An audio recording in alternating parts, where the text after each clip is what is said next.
सभी मित्रों को नमस्कार।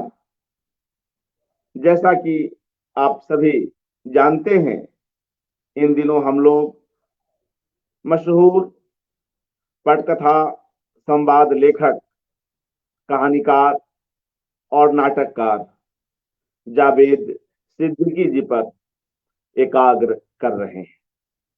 एक के बाद एक उनसे जुड़े हुए कई लोग यहाँ पर उपस्थित हो रहे हैं और अपनी बात रख रहे हैं। मित्रों, इस छठी कड़ी में आज हमारे साथ संपादक और प्रकाशक शादाब रशीद जी उपस्थित हैं। मैं आप सभी की ओर से उनका हार्दिक अभिनंदन करता हूं। शादाब रशीद नया वर्क जो पत्रिका है, उर्दू की एक जानी मानी पत्रिका नया वर्क, उसके संपादक हैं और इनसे पूर्व इनके पिता जो स्वयं एक लेखक रहे, उसका संपादन कार्य करते रहे। आज की इस बातचीत का जो हमने उन्वान रखा है, जो शीर्षक रखा है, वह यही रखा है, जावेद सिद्दीकी पीढ़ियों के पसंदीदा लेखक। कई पीढ़ियों के बीच उनके लेखन को पसंद किया जाता है, सराहा जाता है।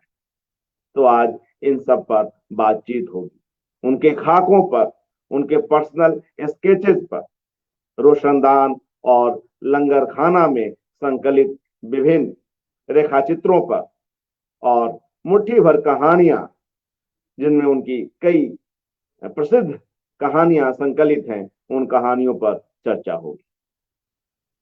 शादाब रशीद जी ने उनके खाकों पर अपना एमफिल का काम भी पूरा किया है और उनके मार्गनिर्देशन में अपनी साहित्यिक और प्रकाशकीय और संपादकीय यात्रा को आगे बढ़ा रहे हैं। तो आइए मित्रों, हम लोग शादाब रशीद जी के पास चलते हैं और उनसे यह बातचीत आरंभ करते हैं। शादाब जी, कृपया अपने मोबाइल को स्थिर कर लें और अपना माइक ऑन कर लें। आपका स्वागत और अपनी बातचीत आरंभ करें। मैं चाहूंगा कि आप अपने पिताजी के समय से इस बातचीत आरंभ करें। किस तरह आपके पिता जो स्वयं लेखक रहे और जावेद सिद्दीकी जी दोनों दोस्त रहे और दोनों के बीच कई साहित्यिक संबंध रहे और जावेद सिद्दीकी जी काफी पहले से नया वर्क पत्रिका में अपना लेखन कार्य कर रहे हैं। कृपया इस संबंध के बारे में बात करें और फिर हम आप तक आएंगे। शादाब जी। अर्पण जी, पहले पहले तो बहुत बहुत शुक्रिया कि आपने मुझे आपकी इस महफिल में आमंत्रित किया। इसका मैं बहुत शुक्रगुजार हूँ और बहुत खुशी है मुझे कि मैं बहुत छोटा सा आदमी हूँ जिसको आपने इतने बड़े प्रोग्राम के लिए मदऊ किया, बुलाया, मुझे एजाज दिया। यहाँ पे अभी अजान होगी बहुत जोर की, सुनाई नहीं देगा। चलिए मैं बाहर आके आपसे बात करता हूँ घर के। मेरे पिताजी खुद एक साहित्यकार थे, बड़े लेखक है। आवाज आ रही है आपको मेरी? आ रही है ना? ठीक है। मेरे पिताजी खुद एक साहित्यकार थे, लेखक थे। उन्होंने काफी कहानियां लिखी हैं उर्दू में और पत्रकार भी रहे हैं। साथ में एक पत्रिका निकाल रहे थे नया वर्क के नाम से उर्दू में, जो महीने में 3 महीने में एक बार शाये होती है, जिसे क्वार्टरली कहते हैं। उसके एडिटर थे और उसमें वो कहानियां, नज़में, गजलें, खाके, अफसाने, नॉवेल, ये सब शाये करते थे। यानी पूरा साहित्य पत्रिका थी वो, है हमारी वो नया वर्क, उसके संपादक थे।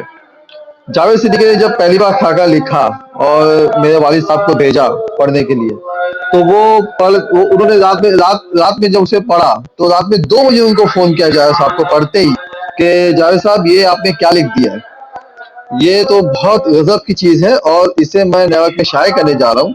और उन्होंने उसी वक्त एक वादा ले लिया कि आप अब हर शुमारे में के लिए, यानी हर अंक के लिए आप एक खाका लिखेंगे और वो नया में शाये होगा।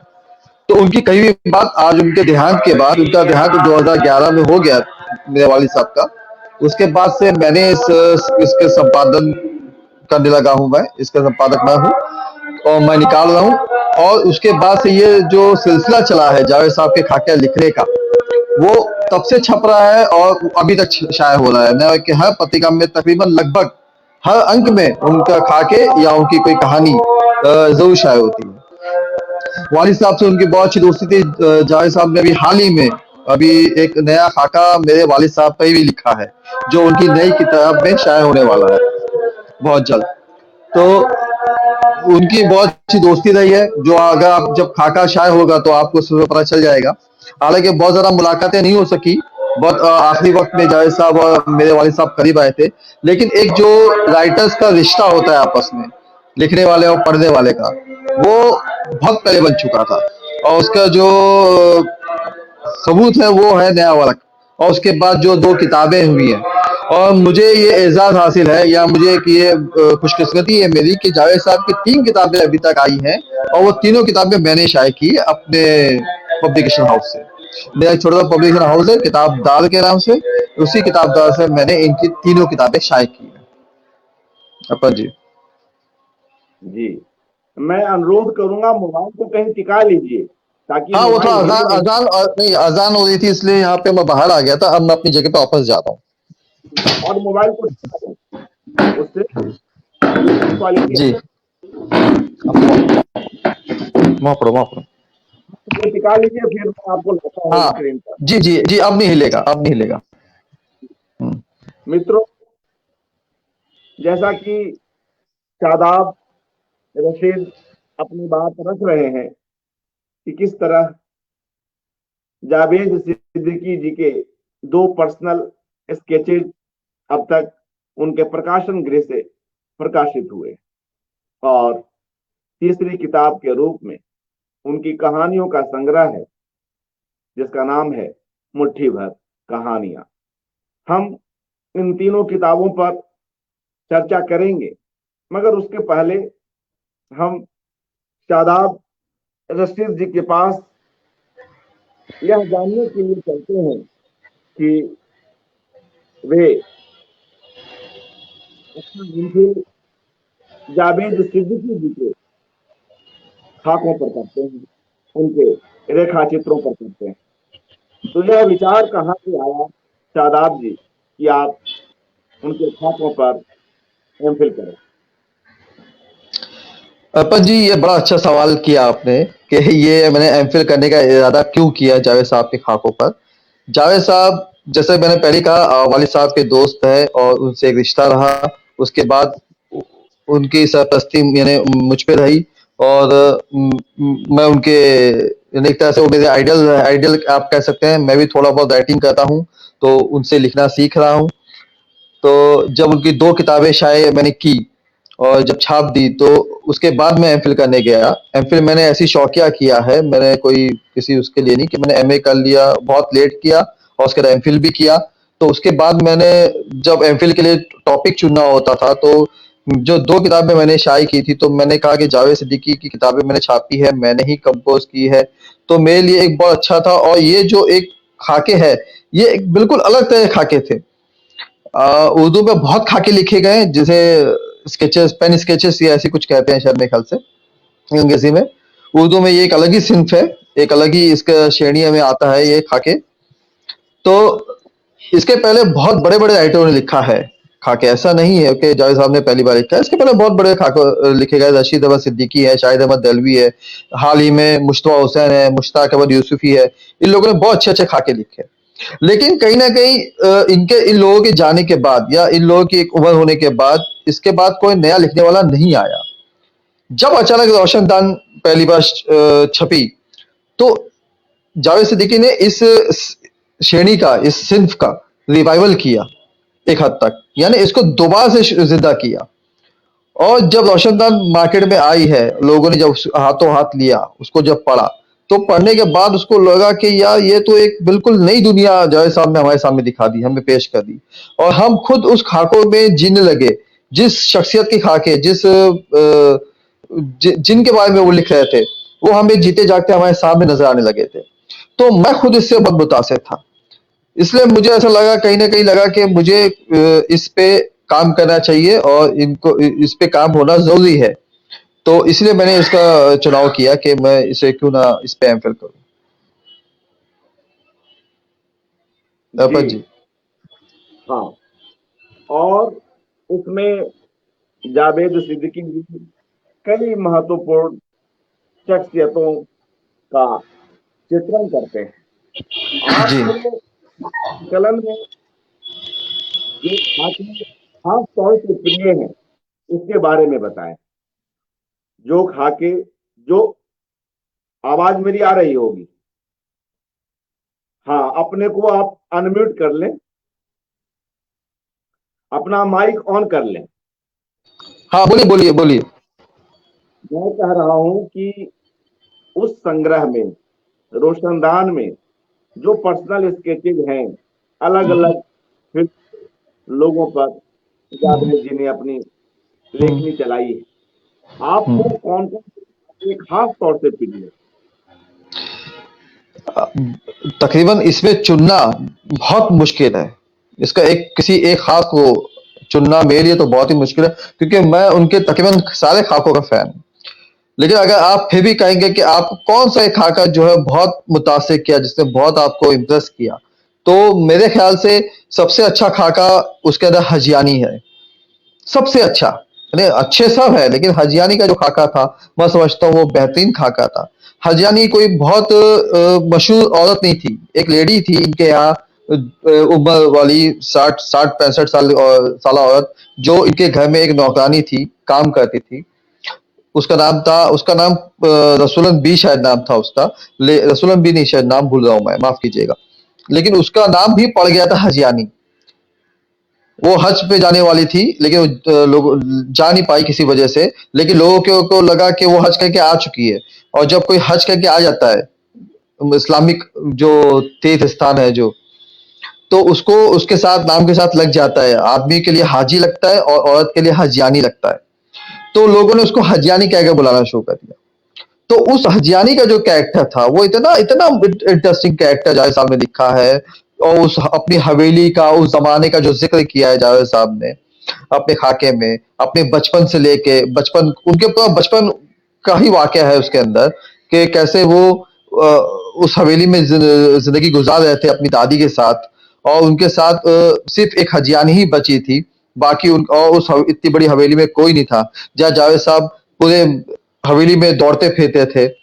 और हजियानी बुआ का एक छोटा सा अलग सा कमरा था, जहाँ किसी को जाने की इजाजत नहीं थी। वो नौकरानी थी, फिर भी उसकी एक इतनी बड़ी हैसियत थी कि वो अपने अपने इलाके की मलिका थी।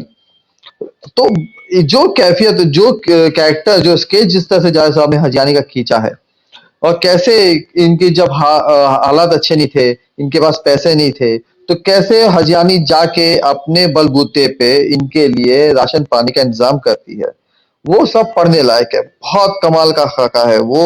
यानी आप इसे कह सकते हैं इंग्लिश में माइंड ब्लोइंग। यानी हम फील करते हैं बाकायदा उस खाके को, हम उसके अंदर जिंदगी जीने लगते हैं जावेद साहब के साथ खुद।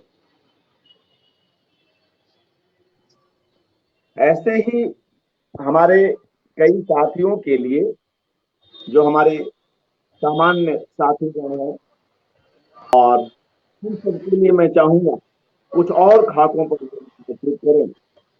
और अगर आपके पास पुस्तक में हो तो आप उसके किसी अंश का प्रयोग भी कर सकते हैं। हाँ, बिल्कुल, बिल्कुल। मैं ज़रूर आपको बताऊँगा उसका कोई एक अंश भी। उसमें जो बहुत अच्छे खाके हैं, उसमें जैसे मैंने आपको बताया हजियानी है। उसके बाद एक मुझे जो खाका पर्सनली तौर पे बहुत पसंद आया उनका, जो उन्होंने एक ज़ाहिद शौकत अली पे लिखा है। मौलाना मोहम्मद अली जौहर बहुत बड़े फ्रीडम फाइटर थे। आज़ादी के हिस्सा में गांधी जी के साथ उन्होंने एक खिलाफत तहरीक चलाई थी, और आज़ादी की तहरीक में हिस्सा लिया था। मोहम्मद अली जो है वो जावेद साहब के रिश्ते में लगते हैं। और उनके जो बेटे जाहिद शौकत अली, उनके ऊपर जावेद साहब ने जो खाका लिखा है वो भी बहुत गजब का है। जाहिद शौकत अली ही वो शख्स है जिन्होंने जावेद साहब को पहली बार बंबई बुलाया और अपने अखबार में काम दिया। और जब जावेद साहब ने वहाँ नौकरी शुरू की, तो वो क्या कैफियत थी, जाहिद शौकत अली किस तरह के इंसान थे और कैसे उनका साबका पड़ता था उनके साथ काम करते वक्त, और वो एक तरह से रिश्तेदार भी थे, एक तरह से बॉस भी थे। तो जो कैफियत उन्होंने लिखी है वो पढ़ते हुए मजा आ जाता है। और आप उस दौर का सबसे बड़ी बात उस खाके में मुझे जो लगी है, आज से 50-60 साल पहले का जो आज मुंबई है, उस वक्त तो बंबई था। तो वो 60 साल पहले का जो बंबई आप देखते हैं, तो आपको पूरे खाके में आपको बंबई दिखाई देता है। वो लव लैंड का इलाका दिखाई देता है, वो पैलेस थिएटर दिखाई देता है, वो बाइकल्ला ब्रिज दिखाई देता है, वो रोलेक्स होटल आपको दिखाई देता है। तो ये जो बंबई जावे साहब ने दिखाया, जिसको हम नई पीढ़ी जो जानते नहीं है कि पहले बंबई कैसी थी, पहले के लोग कैसे थे, तो जावेद साहब के जो खाके आगे आप पढ़ेंगे तो आप उस दौर में चले जाएंगे, वो दुनिया आपको अपने सामने दिखाई देगा, आपके सामने आप रिवाइंड हो जाएंगे पूरी तरह से। यानी मैं तो पैदा भी नहीं हुआ था जब जावेद साहब जो चीज के बारे में लिख रहे हैं, मेरी तो पैदाइश भी नहीं हुई थी, शायद मेरे वालिद साहब की शादी भी नहीं हुई होगी। वो जमाने की बातें वो लिख रहे थे, तो वो बातें जब हम पढ़ते हैं तो हम बहुत महसूस होते हैं, बहुत खुश होते हैं और बहुत अच्छा लगता है कि चलिए जो चीज हमने नहीं देखी वो इस खाकों की मदद से हमें हमारे सामने, आंख के सामने पर्दे की तरह फिल्म चलती हुई दिखाई देने लगती है। फिर उसके बाद सुल्ताना आपा का एक खाका लिखा उन्होंने, अली सदा जाफरी की बेगम थी सुल्ताना जाफरी, उनके ऊपर बहुत अच्छा खाका है। एक खाका बहुत इंटरेस्टिंग जावेद साहब ने लिखा था अपने गुरुजी, जिनको आप सब जानते हैं, अबरार अलवी, जो बहुत बड़े फिल्म राइटर थे। साबिर ये क्या नाम है राइट फिल्म, गुरुदत्त के जो फिल्म राइटर थे अबरार अलवी। तो जावेद साहब शागिद थे अबरार अलवी साहब के, शागिद नहीं कहना चाहिए, उनके साथ काम, उनके हाथ के नीचे काम करते थे जावेद साहब, उनके उनकी हेल्प करते थे। तो उस खाके के अंदर अबरार अलवी की जो कैफियत, अबरार अलवी का हमने सिर्फ नाम सुना था, लेकिन अबरार अलवी को हमने उस खाके में देखा, वो हमारे सामने कुर्सी पे बैठे हुए दिखाई देते हैं हमें। और उसके अंदर सबसे जो मजेदार चीज थी कि उसमें कुछ जावेद साहब के खाकों में कुछ ऐसे लोग भी आते हैं जो खाकों का हिस्सा नहीं होते भी होते हैं। जैसे उस खाके में महमूद, फिल्म एक्टर महमूद का कैरेक्टर है। महमूद को हम देखते हैं, हम फिल्म पे उसे एक मजाहिया एक्टर की तरह तो देखते हैं, लेकिन जब जावेद साहब खाका जब हम पढ़ते हैं तो उसमें एक हमें अलग महमूद दिखाई देता है, फिल्म एक्टर महमूद दिखाई देता है। तो इस तरह के जो जावेद साहब ने खाके लिखे हैं वो बहुत लाजवाब है। फिर सबसे एक खाका उनका जो है, जो उन्होंने लिखा है हमारे एक बहुत मशहूर पेंटर, हिंदुस्तान के बहुत मशहूर पेंटर एम एफ हुसैन पर। मैं समझता हूँ एम एफ हुसैन का खाका बहुत अच्छा है और उसे भी लोगों को पढ़ना चाहिए। यानी आप, मैंने कहा ना, अगर मैं गिनाने जाऊं तो मैं आपको सारे सारे उनके 18 खाके जो उसमें छपे हैं, मैं सारे 18 खाके के तफसील आपको बैठ के बता दूंगा, डिटेल सुना दूंगा कि कौन कौन से खाके में क्या है क्या नहीं है। यानी मैंने तो एक एक खाका तकरीबन 4-4 बार पढ़ा है। एमफिल करना था मुझे, तो एमफिल करने के लिए 4 या 5 बार मैंने तो एक दोनों किताबें पढ़ रखी हैं। और सारे किरदार मुझे मुंह पे याद है, उन्होंने किस किस किरदारों को हमारे सामने रोशनास कराया, हमें दिखाया और हम उनके साथ चले। एक खाका है, उन्होंने मशहूर शख्सियत है तरकीब तहरीक की, कैफी आजमी, जो शबाना आजमी के वालिद थे। कैफी आजमी का उन्होंने जिक्र किया है। कैफी आजमी के साथ वो सड़कों पर घूमते थे इप्टा थिएटर के टिकट बेचने के लिए। तो वो बहुत इंटरेस्टिंग वाकया है कि कैसे इतना बड़ा शायर, इतना बड़ा जो एक इंटरनेशनल लेवल का शायर है, वो जावेद साहब के साथ सड़कों पर इप्टा की टिकट बेचते घूम रहा है, फिर रहा है। तो ये बहुत इंटरेस्टिंग चीज थी हमारे लिए। हम इससे बहुत महसूस हुए कि हम देखो उस वक्त ऐसे लोग भी मौजूद थे जो जमीन से जुड़े हुए थे। आज अगर कोई छोटा से छोटा फिल्म एक्टर भी जो होता है, वो सड़क पे इस तरह से नहीं घूमेगा, सड़क पे नहीं आएगा, जमीन से जुड़ने की बात नहीं करेगा। लेकिन जावेद साहब ने जिन लोगों के खाके लिखे, वो वाकई जमीन से जुड़े हुए लोग थे। इसीलिए शायद इंतजार हुसैन ने भी कहा था जावेद सिद्दीकी के खाके पढ़ने के बाद, इंतजार हुसैन पाकिस्तान के एक बहुत मशहूर राइटर है, उर्दू के बहुत मशहूर, बहुत बड़े राइटर हैं। उन्होंने जावेद साहब की किताब पढ़ने के बाद कहा था कि जावेद साहब के खाके पढ़ने के बाद मुझे अली सदा जाफरी भी अच्छे लगने लगे। तो ये बहुत बड़ा कॉम्प्लीमेंट था जावेद सिद्दीकी के खाकों को। तो सरपंच जी, मैं तो बोलता रहूंगा, बोलने के लिए बहुत कुछ है। नहीं नहीं, आपको सुनने के लिए ही हम लोग यहाँ पर जमा हुए हैं। तमाम जी मित्रगण, वरिष्ठ रत्नकार लोग जुड़े हुए हैं। सुधा जी। अरोड़ा जी, अ, हमारे समय अरे की वरिष्ठ अरे का सुधा सुधा आंटी को जो तो सुधा आंटी है हमारी, अब हमारे वाली साहब की बड़ी अच्छी दोस्त है। मैं जानता हूँ सुधा आंटी को भी। जी वो जुड़ी हुई हैं, और वो अभी जब आप बोल रहे थे तब लिख रही थी कि आपकी आवाज सुनकर एकदम साजिद भाई की याद आ गई। शुक्रिया शुक्रिया। हमारे मित्र सुदीप साहू और तमाम लोग जुड़े हुए हैं।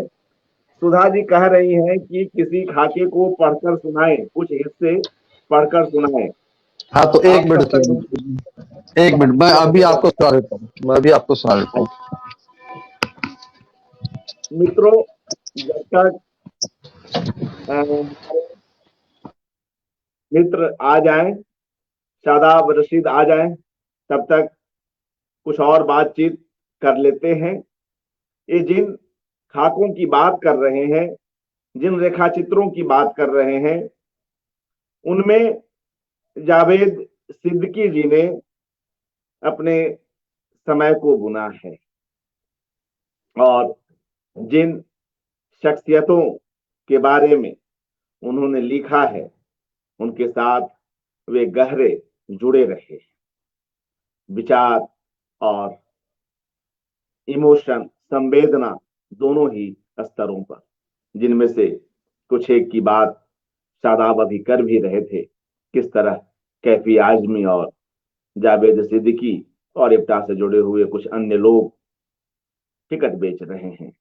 तो छोटे बड़े हर काम को अंजाम देना और बिल्कुल जमीन से जुड़े रहने का भाव रखना किसी भी बड़े रचनाकार में हम सहज ही पा सकते हैं।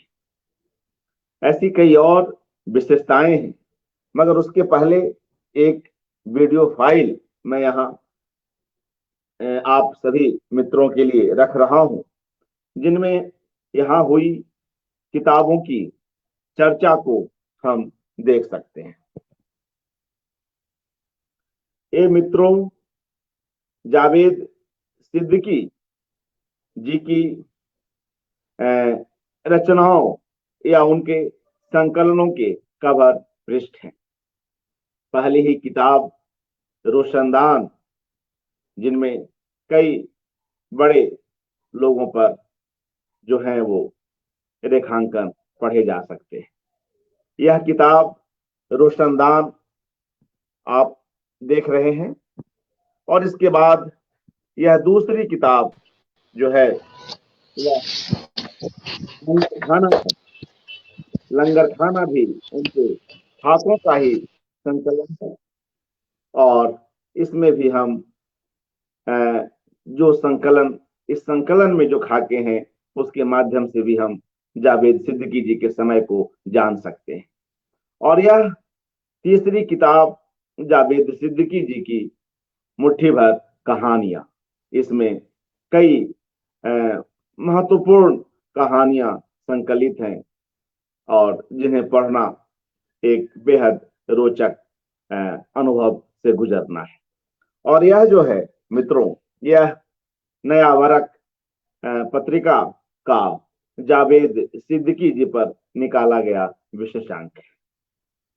जैसा कि शादाब जी ने शुरू में ही अपनी बात रखी कि किस तरह जब उनके एक खाके को पढ़कर उनके वालिद ने कहा कि भाई आप लगातार यथासंभव हमारी इस पत्रिका से जुड़े रहें, और जिसका अनुपालन आज भी जावेद सिद्दीकी जी उसी मनोयोग से कर रहे हैं। शादाब जी, आप आ गए हैं, अच्छा लगा। और अगर किताब हो तो कुछ अंशों को पढ़ा जाए। शादाब जी। एक जावेद साहब का सबसे रोशनदान किताब जो है उनकी खाकों की पहली किताब, उसका जो पहला खाका ही है, मशहूर फिल्म राइटर है नियाज हैदर, इनके ऊपर उन्होंने लिखा है एक बंजारा के नाम से, जो मेरा बहुत पसंदीदा खाका है। उसके शुरुआत ही जो मैं आपको सुना दूं कि किस तरह से उन्होंने लिखी है, और बहुत बेहतरीन है। सुनिए आप सभी। एक बंजारा, अगर सूट पहने होते और जरा से गोरे होते तो कोई भी कसम खा लेता कि कार्ल मार्क्स जिंदा हो गए। वही झाड़ झनकार दाढ़ी, वही बड़ा सा सर, आगे से उड़े बाल और सर के पीछे हिस्से में खिचड़ी बालों की मोटी झालर जो कानों के ऊपर से लटक कर दाढ़ी में शामिल हो गई थी। बदन भी कुछ वैसा ही था, यानी छोटे भी थे और मोटे भी। खुदा जाने नियाज हैदर ने अपना यह हुलिया खुद बनाया था या बन गया था। असलियत जो भी हो, वो देखने में ही निहायत मार्क्सिस्ट लगते थे। मैंने नियाज हैदर को पहली दफा मुजफ्फर अली के घर पर देखा था। मैं और शमा जैदी मुजफ्फर के जुहू वाले बंगले के खूबसूरत लॉन्ज में बैठे थे, जिसमें गद्दे और गांव तकिए लगे थे। गद्दों पर चांदियां बिछी थी और रंगीन शीशों वाले दरवाजों पर बारीक काम की चकें पड़ी हुई थी। मुजफ्फर हमेशा इस बात की कोशिश करते हैं कि उनके घर में दाखिल होने वाला हर शख्स फौरन समझ जाए कि मुजफ्फर अपना लखनऊ हर जगह अपने साथ लेकर चलते हैं।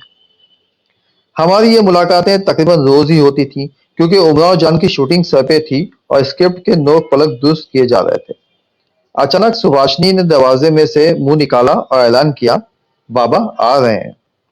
बाबा का नाम सुनते ही मुजफ्फर संभल कर बैठ गए। आंखों में एक शरीर सी चमक आई और होठों पर मुस्कुराहट दौड़ गई। शमा ने सर टेढ़ा करके दरवाजे की तरफ देखा और अपना कलम बंद करके थैले में डाल दिया। बड़ी अहम और गर्मागर्म बहस चल रही थी, इसमें इस तरह ब्रेक लगना मुझे अच्छा नहीं लगा। गुस्से में जिस तरह आधा लेटा था उसी तरह लेटा रहा। आए जिसको भी आना है, मुझे क्या। चक के पीछे से पहले एक निहायत मोटा सा डंडा आया और फिर बाबा। खादी का ढीला ढाला घुटनों तक लंबा कुर्ता, जो पहले कभी लाल रहा होगा मगर धुलते धुलते बादामी हो गया।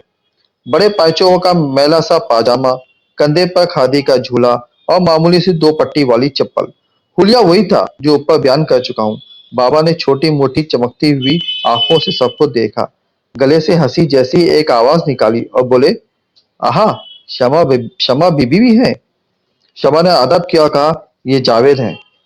मुजफ्फर ने डंडा लेकर कोने में रखा और जहां खुद बैठते थे वहां बैठने का इशारा करते हुए अदब से कहा, बैठिए बाबा।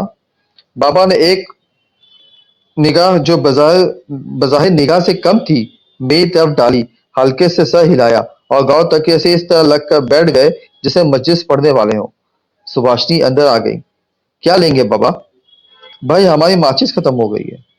अरे माचिस लाओ, मुजफ्फर ने आवाज लगाई। माचिस आई। बाबा ने कुर्ते की जेब से बीड़ी का बंडल निकाला, एक बीड़ी मुंतखब की और माचिस जलाकर पहले बीड़ी को सेका और फिर सुलगा कर एक लंबा कश लिया। फिर बीड़ी को उंगलियों में इस तरह पकड़ लिया जैसे बिस्मिल्लाह खां शहनाई पकड़ते हैं और फिर फरमाया, कहां तक पहुंची कहानी? स्क्रिप्ट तो पूरा हो गया है, शहरयार का इंतजार है, आ जाए तो गाने भी फाइनल हो जाए। अच्छा, किसी दिन सुनाना। जावेद ने डायलॉग बहुत अच्छे लिखे हैं बाबा, मुजफ्फर ने कहा। अच्छा, आपने पहले क्या लिखा है मियाँ? शतरंज के खिलाड़ी के डायलॉग भी हम दोनों ने लिखे थे, शमा ने बताया। बेहुदा फिल्म थी, प्रेमचंद की कहानी का सत्यानाश मार के रख दिया। जाहिल। हाँ, डायलॉग ठीक ठाक थे, कम से कम जबान की कोई गलती नहीं थी। गुस्से में मेरे होठों तक एक लफ्ज आया, इडियट, मगर मुंह से निकला, शुक्रिया। नियाज हैदर इधर उधर की बातें करते रहे और मैं इन्हें घूरता रहा। ये है कौन? बातें तो ऐसी कर रहा है जैसे सारा अदब अभी भी पी कर आ रहा हो, ढोंगी। बीच में थोड़ी तवज्जो बढ़ गई थी, शायद मुजफ्फर का बेटा शाद आ गया था और बाबा उससे बातें करने लगे थे। मैंने मौका पाकर शमा से पूछा, ये कौन है शमा? अरे, तुम नहीं जानते? ये नियाज बाबा है, नियाज हैदर। नियाज हैदर? मैं दिल ही दिल में अपना सर पकड़ के बैठ गया। मुझे क्या मालूम था कैसे होते हैं नियाज हैदर। एक तो ये हो गया, और एक मैं, ये तो बहुत लंबा खाका है, मैं आपको एक और सुनाता हूँ जो उन्होंने लिखा है एमएफ हुसैन पर। उसकी भी शुरुआत आप सुन लीजिए, 2 सफ़े का है। एमएफ हुसैन के खाके का शीर्षक है फकीर बादशाह। भिंडी बाजार के फुटपाथ पर पुरानी किताबों का ढेर लगा हुआ था और मैं एक पत्थर पर टिका हुआ मैली, गंदी और फटी हुई किताबों को उलट पलट कर देख रहा था। इस तरह किताबें छांटना और खरीदना मेरा पसंदीदा मशगला रहा है और अक्सर ऐसा हुआ है कि खराबों में खजाने मिले हैं। पुरानी किताबों की खुशबू और उन पर जमी हुई वक्त की धूल का भी अपना ही एक नशा होता है, और इसका मजा वही जानते हैं जिन्होंने अदब की तिलछट उंगलियों से चाटी हो। मैं आसपास के शोर और चहल-पहल से बेपरवाह अपनी रिसर्च में लगा हुआ था कि नजर अचानक एक बेहद दुबले, पतले और लंबे आदमी पर पड़ी। सफेद बाल, सफेद दाढ़ी, आंखों पर सुनहरी चश्मा, बेदाग सफेद कपड़े और सियाह जैकेट देखकर लगा कि ये कोई आम आदमी नहीं है, मगर पैर देखते ही सोच रुक गई। इसके पैरों में जूते नहीं थे। मैंने हैरान होकर कई बार सर से पांव तक देखा और सोचा सब कुछ तो ठीक-ठाक लग रहा है, फिर नंगे पांव क्यों है? जैन ने फौरन तावील दी, सूरज से मुसलमान लगता है, मस्जिद गया होगा और बेचारे के जूते चोरी हो गए होंगे। ऐसी वारदातें तो पुराने जमाने में से होती आई है। हाली ने कहा था, अपने जूतों से रहे सारे नमाजी होशियार। मगर इस आदमी की चाल से नहीं लग रहा था कि वो पहली बार जूतों से महरूम हुआ है। वो गंदे, ऊंचे-नीचे, पथरीले फुटपाथ पर इस तरह चला जा रहा था जैसे पैरों के नीचे रेत और कंकड़ ना हो, हरी मुलायम घास बिछी हो। इसके हाथ में काले रंग का एक 2-2.5 फुट का बेत जैसा था, जैसे जिसे वो कभी-कभी अपनी पिंडली पर इस तरह मार रहा था जैसे उसे बचाकर देख रहा हो। इसकी आंखें सड़क की दूसरी जानिब खड़ी हुई इमारतों में कुछ तलाश कर रही थी। कोई पागल होगा बेचारा। मैंने सोचा थोड़ी देर में वो नंगे पांव मेरे पास से गुजरे और फिर सैकड़ों जूतों और चप्पलों की भीड़ में गुम हो गए और कुछ दिनों बाद मेरे जहन से भी गायब हो गए। इन नंगे पैरों में ऐसी कोई बात थी ही नहीं कि याद रह जाती। वो कोई मीना कुमारी के पांव तो थे नहीं जिनके बारे में कमाल अमरोही ने कहा था, उन्हें जमीन पर ना उतारिएगा, मैले हो जाएंगे। वो तो बड़े बेढंगे से पांव थे, हड्डियां उभरी हुई, चारों उंगलियां फैली हुई, मोटे मोटे गोल अंगूठे और फटी हुई एड़ियां बिल्कुल किसी बुरे हाल मजदूर की तरह। कुछ दिनों बाद एक खबर बड़ी-बड़ी सुर्खियों के साथ सारे अखबारों में दिखाई दी कि मुल्क के नामवर पेंटर एमएफ हुसैन को वेलिंगटन क्लब से इसलिए निकाल दिया गया कि वो जूते नहीं पहने हुए थे और अंग्रेजी तहजीब जूतों के बगैर मुकम्मल नहीं होती है। साथ ही ये भी लिखा था कि हुसैन साहब कभी जूते पहनते ही नहीं है, हमेशा नंगे पांव रहते हैं और इसी हाल में सारी दुनिया घूमते हैं। तो ये है कि हुसैन साहब की तस्वीर भी छपी थी। अचानक मुझे याद आया, अरे इन्हीं को तो मैंने भिंडी बाजार के फुटपाथ पर देखा था। ओहो, तो ये है मशहूर मारूफ मकबूल फिदा हुसैन जिनके बहुत चर्चे सुने हैं हमने। इस तरह के और खाके जो है लाजवाब, जो उनकी डिस्क्रिप्शन है, अगर आप सुनेंगे तो आप पढ़ेंगे तो आप खुद उनको लगेगा कि आप भी एमएफ हुसैन के साथ सड़कों पर नंगे पैर चल रहे हैं उनके साथ साथ। जी, बहुत ही जीवंत चित्रण जावेद सिद्दीकी जी करते हैं अपने स्केचेज में, अपनी कहानियों में और अपनी फिल्मों में। आप शादाब जी उन्हें अपना एक मार्गदर्शक भी मानते हैं, उनसे बहुत कुछ सीखते हैं, हम सभी लोग सीखते हैं। तो ऐसे कुछ प्रसंग बतलाएं जहां उनकी राय पत्रिका के संबंध में या अपने प्रकाशन से किसी पुस्तक को प्रकाशित करने के संबंध में कुछ प्राप्त की हो, कोई ऐसे प्रसंग अगर बता उनके मार्ग निर्देशक वाले या उनके गार्जियन वाले पक्ष को समझ सके। शादाब जावेद साहब तो वाकई में आइडल है। जावेद साहब की एक खास बात ये रही है कि वो अपने से छोटों को भी बहुत इज्जत देते हैं। जैसे मैं उसकी जिंदा मिसाल हूँ, मुझे भी वो काफी काफी अजीज रखते हैं, बहुत क्लोज रखते हैं। सिर्फ मुझे ही नहीं, मैं अपनी बात इसलिए कह रहा हूँ कि मैं तो खुद देखता हूँ, मैं खुद महसूस करता हूँ, मैं खुद उन्हें जानता हूँ। ऐसे कई लोग हैं, अगर कोई भी उनके पास पहली बार जाएगा तो वो मायूस नहीं होता उनसे, कुछ ना कुछ वो सीख कर ही वहां से आता है। मेरी बात ये बताऊं कि हम लोग हर महीने, तकरीबन हर महीने, लगभग हर महीने हम उनके घर पर या उनके ऑफिस पर एक बाकायदा बैठक होती है। उसमें 4-5 लोग, मखसूस लोग, खास चुनिंदा लोग ही मौजूद होते हैं। उसमें मुझे भी एक शर्फ हासिल है, एजाज हासिल है कि मैं भी उसमें होता हूँ।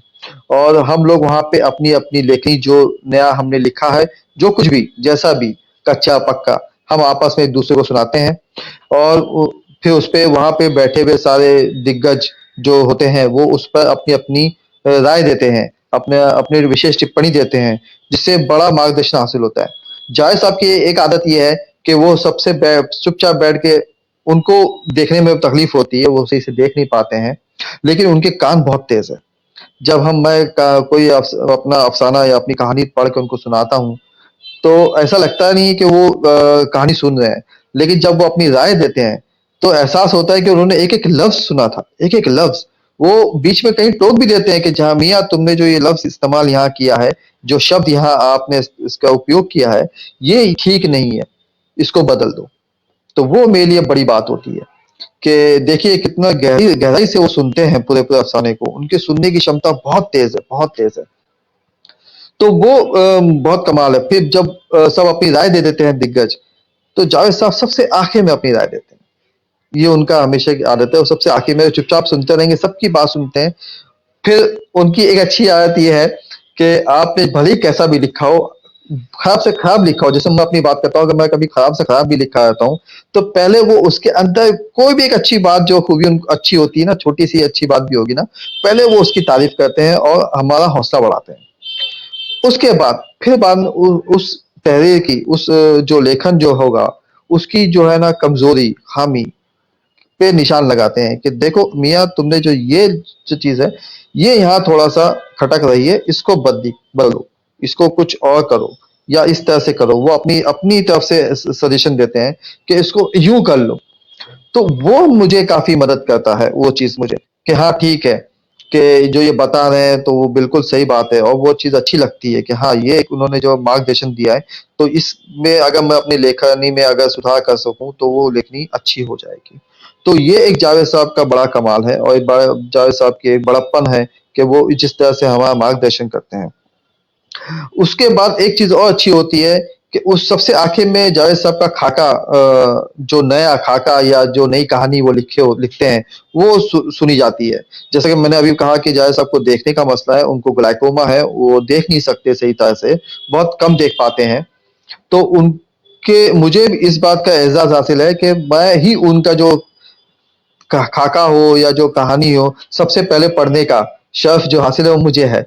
मैं ही पढ़ के उस महफ़िल में लोगों को सुनाता हूँ और ना खुद महसूस होता हूँ, मैं खुद बहुत मज़ा आता है मुझे कि देखिए मैं सबसे पहले इस कहानी को पढ़ रहा हूँ या इस खाके को पढ़ रहा हूँ और दूसरों को सुना रहा हूँ, जावेद साहब का।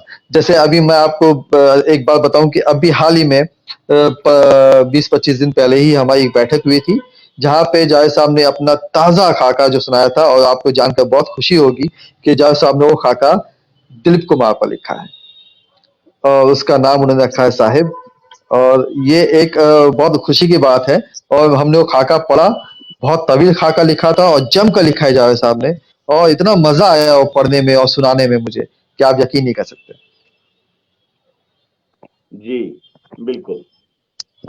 इस तरह से मित्रों जो ये एकाग्र है, इसमें हम यही कोशिश करते हैं कि एक शख्सियत को और हमारे समय के बेहद संवेदनशील रचनाकार को उसके कई कई रूपों में जान सके।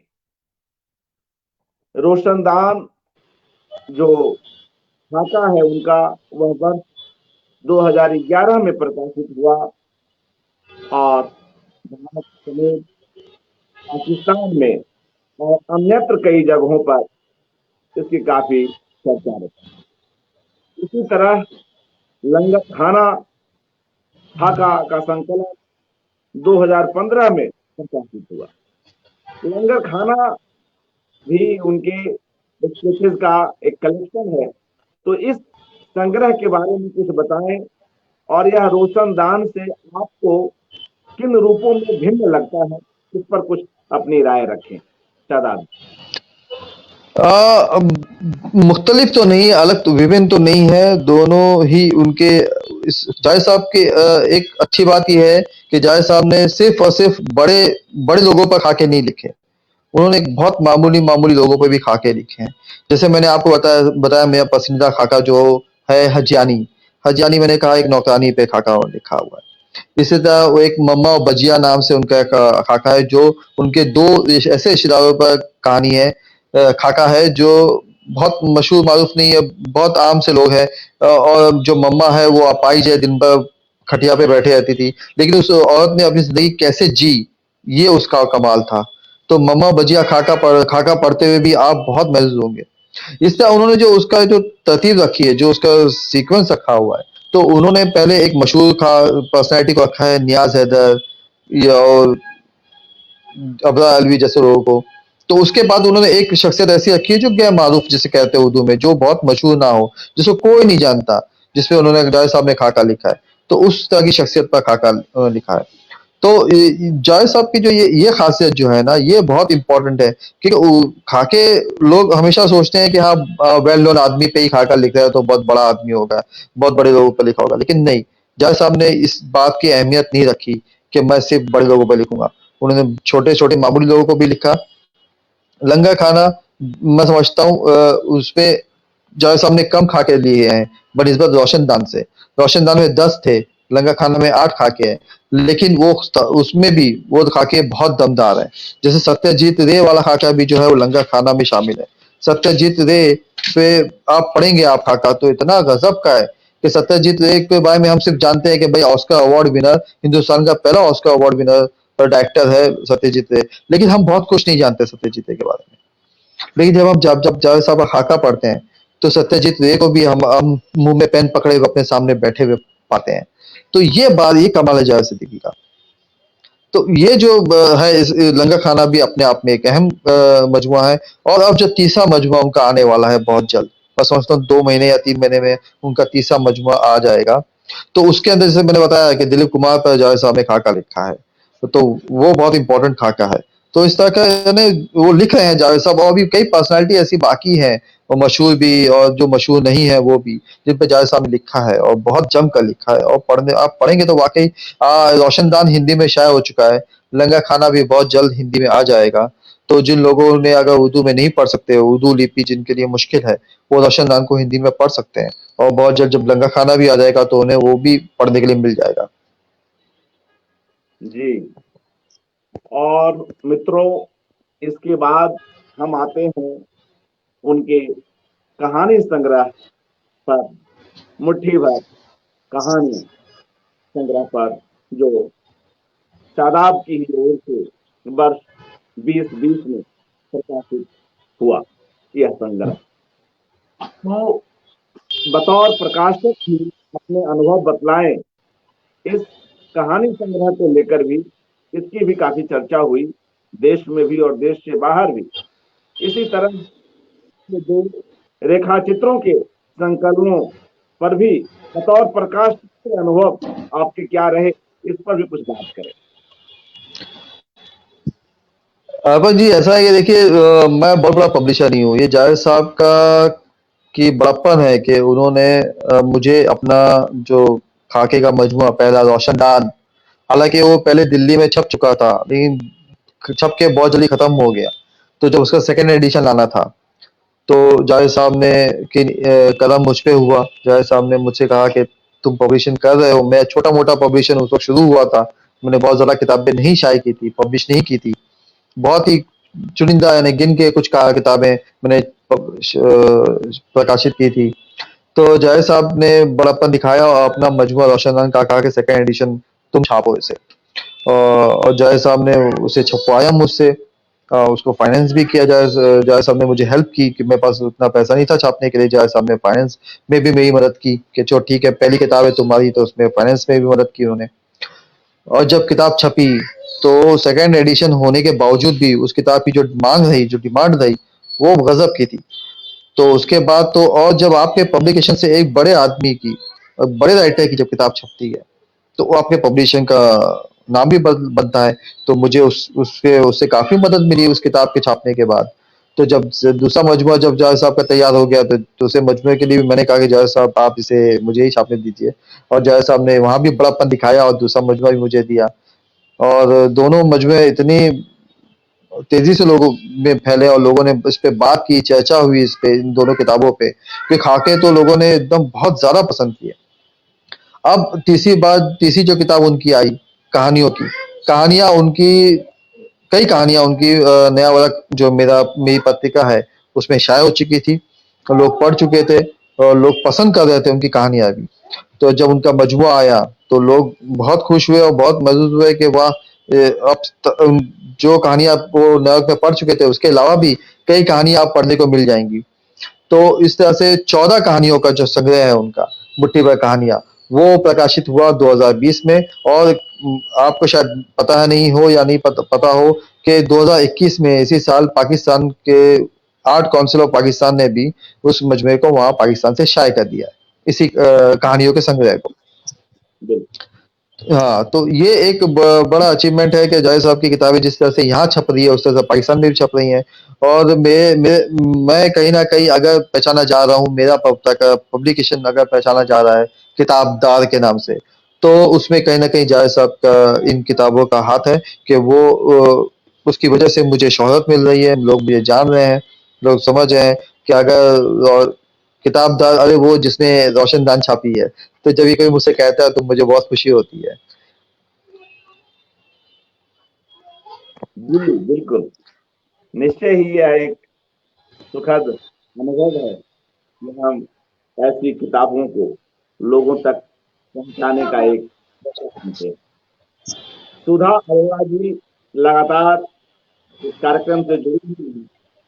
उनकी एक और फरमाइश है, दिलीप कुमार मेरे पास प्रतिनिधित्व मेरे पास नहीं है, मेरे पास नहीं है वो। अभी अभी सुधा जी उसमें कुछ थोड़े से चेंजेस करे थे। उसका पहला ड्राफ्ट था उस दिन जो हमने सुना, वो फर्स्ट ड्राफ्ट था। फिर जावेद साहब, मैं उसको रिकॉर्ड करना चाह रहा था, मेरा एक यूट्यूब चैनल है, मैं उसके लिए उसको रिकॉर्ड करना चाह रहा था, लेकिन जावेद साहब ने मना किया कि नहीं, अभी ये पहला ड्राफ्ट है, इसमें जबान की भी हो सकता है कुछ गलतियां रह गई हों, कुछ चीजें बढ़ानी है, कुछ घटानी है, तो इसलिए अभी इसको रहने दीजिए। उसको थोड़ा मैं दो बार और देखूंगा। और ये बड़े राइटर की बड़ी बात होती है कि बड़ा राइटर एक अपनी अपनी लेखनी को कई बार देखता है, तब जाके असल सूरत में हमारे सामने आती है, और उसे हम उसका हम मज़ लेते हैं और हम उससे बहुत महज़ूज़ होते हैं, जिसे उर्दू में कहते हैं। तो अभी सुधा जी वो मेरे पास भी नहीं है, लेकिन बहुत जल्द आएगा, और ज़रूर मैं उसे अपने यूट्यूब चैनल पे उसको मैं डालूँगा, उसका लिंक आपको ज़रूर भेजूँगा। और सत्यजीत रे मशहूर फिल्मकार पर भी उनका स्टेट है। वह आपके पास उसके कुछ अंश अगर हो सत्यजीत रे वाले, तो उसका जी, एक जी, आध जी। पैरा हाँ, उसका सुना सकता हूँ मैं, बिल्कुल, बिल्कुल सुना सकता हूँ उसका। बहुत अच्छा है। वह लंगर खाना में है, लंगर खाना में है या लंगा पहले खाना में, भी? लंगा खाना में। जी जी। तो उससे थोड़ा उसका एक अंश हमने उसे पढ़ा है, और वह हाँ, हिंदी में भी उपलब्ध है। जी, तो हम उसे पढ़ सकते हैं, लेकिन कई बार अनुवाद में कुछ हाँ, गलतियां रह हाँ। जाती हैं। हाँ, तो कोशिश करें कि हम लोग उसे चलिए, सही अनुवाद में। मैं एक कुछ अंश उसका सत्यजीत का सुना के देता हूँ आपको। जी जरूर।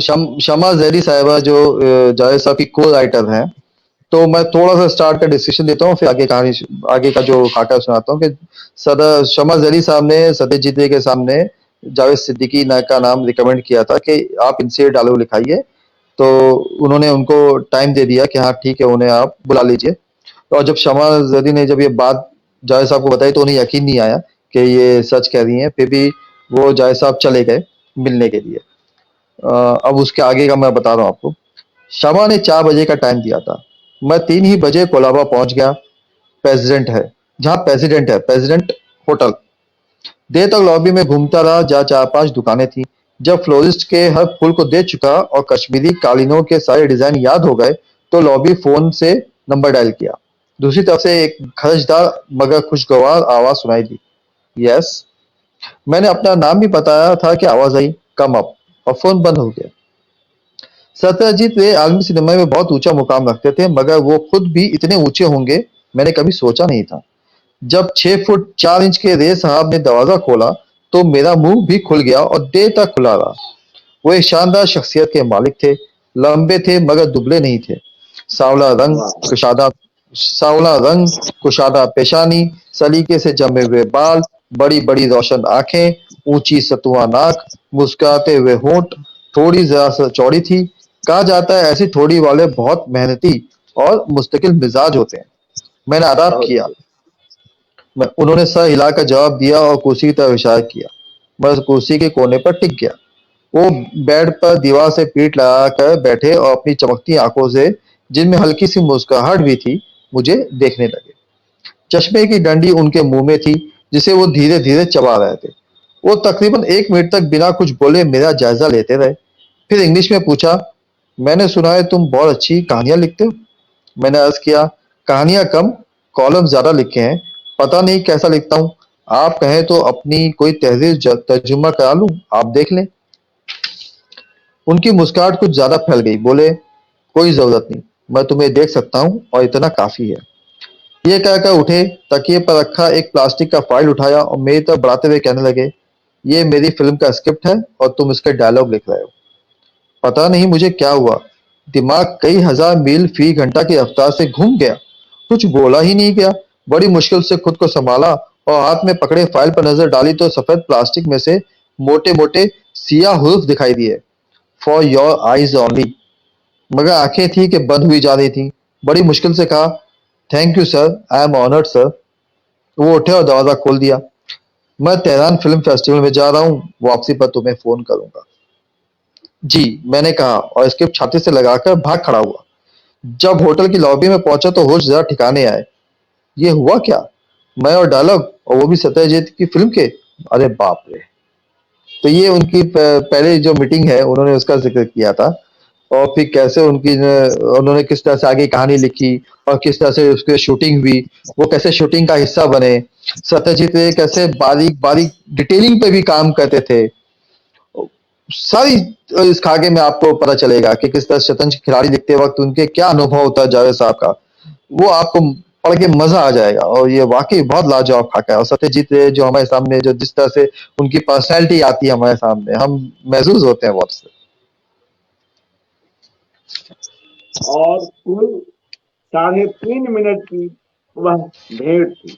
वह पहली भेंट प्रेसिडेंट होटल के उस कमरे में जी। जावेद सिद्दीकी और सत्यजीत रे की सत्यजीत रे और जावेद सिद्दीकी की भेंट कुल 3.5 मिनट की थी।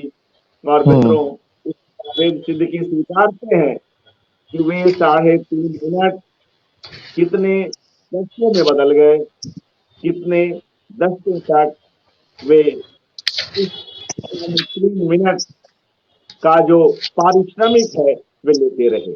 उनका इशारा अपने निश्चय ही अपने पूर्ण होने की ओर है।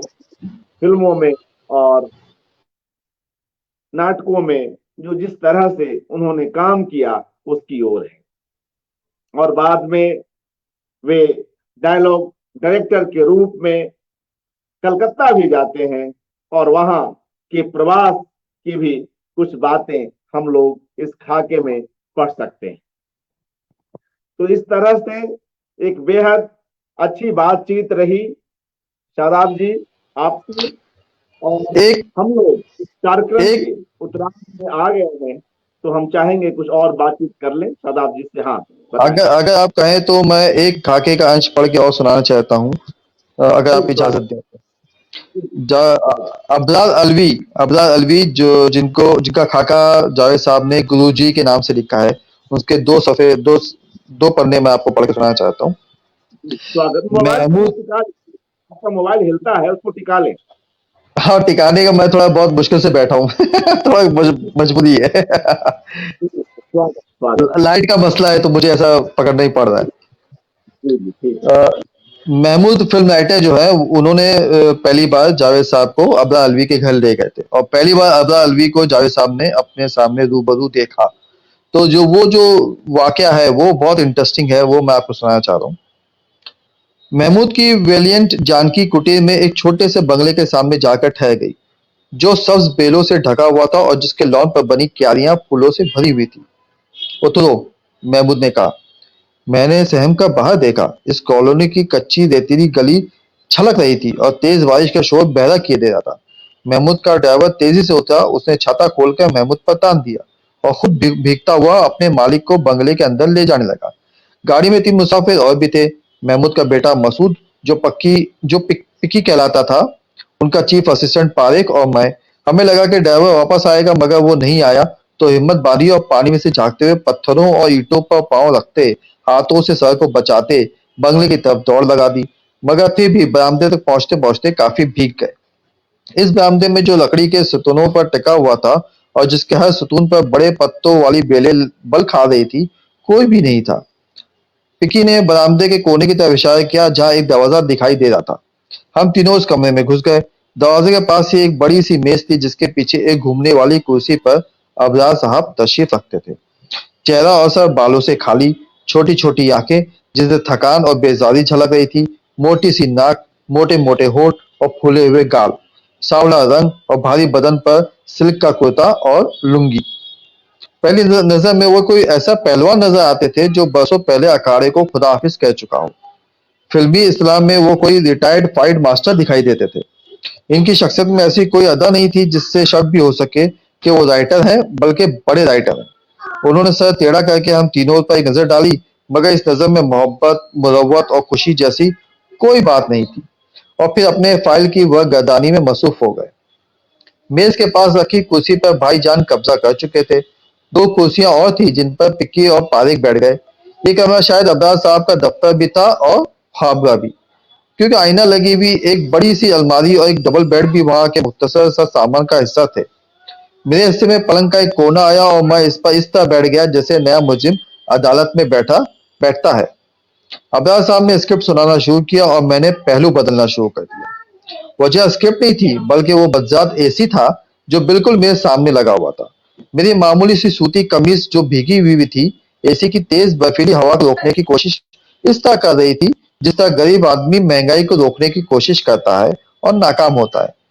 कानों को छोड़कर जो अब्दाल साहब के एक एक लफ्ज को गौर से सुने थे, बाकी पूरा जिस्म खुद पर काबू रखने और कपकपी पर कंट्रोल करने में लगा हुआ था।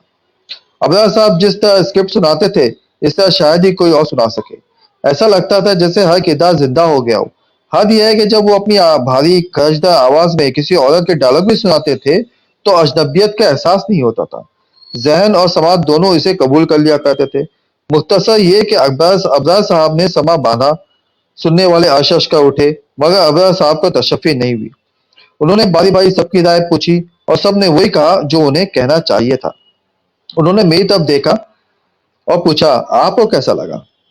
तब तक मेरे घुटने सुन हो चुके थे। हाथों की उंगलियां इस तरह जम गई थी कि बुलाने हिलाने में क्या तकलीफ हो रही थी। होठ भी शायद ढीले हो गए होंगे। मैंने अपनी पूरी ताकत इरादी का जोर लगाकर बदन की कपकपी को रोका और कहा, कुछ सीन बहुत अच्छे हैं। अब्दाल साहब की नजरें बहुत देर तक मुझ पर जमी रही। शायद इन्हें कुछ सीन वाली बात पसंद नहीं आई थी। ये बड़े बड़े बालों वाला मरिया सा लड़का क्या जानता है कि कुछ सीन नहीं, हर सीन एक शाहकार है। मीटिंग खत्म हो गई। मैं जैसे तैसे घर पहुंचा और कई दिन तक बुखार में पड़ा। इसके बाद सी लेने या कॉपी करने के लिए कई बार उनके घर जाना पड़ा, मगर अबरार साहब ने कभी लिफ्ट नहीं दी। अपने कमरे में बुलाना तो दूर की बात है, वो खुद भी बाहर नहीं आते थे। नौकर के हाथ सीन भेज देते और हम बंद दरवाजे का शुक्रिया अदा करके लौट आते। जी बिल्कुल। इस तरह से मित्रों, हम लोग आज शादाब रशीद जी के मार्फत उन कुछ खास, रोचक, महत्वपूर्ण अंशों को सुन सके, और जिन मित्रों ने पहले भी इन अंशों को पढ़ा है, उनके लिए भी ये एक तरह से ताजा होने का एक मामला बनता है, क्योंकि शब्दों की दुनिया ऐसी दुनिया है जहां हम बात हर बार, जितनी बार हम किसी रचना को पढ़ते हैं, कुछ न कुछ नया लेकर वापस आते हैं। बिटवीन द लाइन जो लेखक कहना चाहता है, जिस इशारा करना चाहता है, पहले पाठ में, दूसरे पाठ में हमसे चीजें रह जाती हैं, हम आगे उससे गुजरते हुए उन इशारों की ओर भी कुछ अधिक सघनता के साथ प्रवेश कर पाते हैं, उस ओर चल पाते हैं। शादाब जी, आपसे अच्छी बातचीत रही। आप कुछ बहुत सहज स्थिति में भी नहीं है, आपको परेशानी भी हो रही है ना ना, मोबाइल कोई को बात लेकर। जी कोई जी। नहीं, कोई लेकिन अच्छी बातचीत रही, और यह आपकी एक मैं कहूँगा तल्लीनता है, और जावेद जी के प्रति आपका आदर भाव है कि आप अ, यहाँ आज बहुत ही शॉर्ट नोटिस पर हम लोगों के बीच आ सके। जाते जाते कोई और ऐसा रिमार्क आप करना चाहें उनके बारे में, कोई और ऐसी बात जो याद आ रही हो उनके लेखक पक्ष पर, उनके नाटककार पर, तो या जो उनके महफिलें जमती हैं उनसे जुड़ी कोई घटना याद आ रही हो? जी। उनके मार्गदर्शन पे एक बात मुझे बिल्कुल याद आई कि जब भी हम अपनी बात लिखते हैं, जब भी हम अपनी अपनी कोई लेखनी उनको सिखा सुनाते हैं और जब वो अपनी राय देते हैं, उन्होंने एक बात जो उनसे फिराक गोरखपुरी ने उनसे कही थी, वो हमेशा हमें वो बात की ताकीद करते हैं, बात की निशानदेही करते हैं कि फिराक साहब ने उनसे कहा था और वो मुझसे कहते रहे हमेशा ये बात कि लफ्ज़ों में जान होती है, उन्हें बहुत एहतियात से बरतना चाहिए। शब्दों में जान होती है और उसे बहुत एहतियात से बरतना चाहिए, यानी उनको कहाँ प्लेसिंग कहाँ सही करनी है, वो आपको आनी चाहिए। तो ये बात जो है ना मेरे बहुत काम आई और मैं अपनी लेखनी में मैं उसे बहुत इस्तेमाल करता हूँ और उसका मुझे बहुत फ़ायदा होता है। तो इसका श्रेय जावेद साहब को जाता है कि जावेद साहब ने जिस तरह से मेरा मार्गदर्शन कर रहे हैं और भी लोग कर रहे हैं, तो उनकी सरपरस्ती यानी फिराक साहब का बहुत मशहूर शेर है कि उस कि हमने जावेद साहब को देखा है, तो ये जावेद साहब का मार्गदर्शन लेने में जो खुशनसीबी है, मैं समझता हूँ ये बहुत बड़ा हमारे लिए क्या बोलते हैं ना, बहुत बड़ी दुआएं हैं वो हमारे बुजुर्गों की कि ऐसे बुजुर्ग हमारे साथ हैं और हमें अपना मार्गदर्शन दे रहे हैं। जी, निश्चय ही। शुक्रिया शादाब जी, आप यहाँ आए और आपने उनके बारे में अपनी राय रखी और उनके प्रति हम आपकी भावनाओं से अवगत हो सके। उन सभी मित्रों का आभार जो लोग इस कार्यक्रम को देख रहे हैं या जो समय मिलने पर इसे आगे देखेंगे। बहुत बहुत शुक्रिया।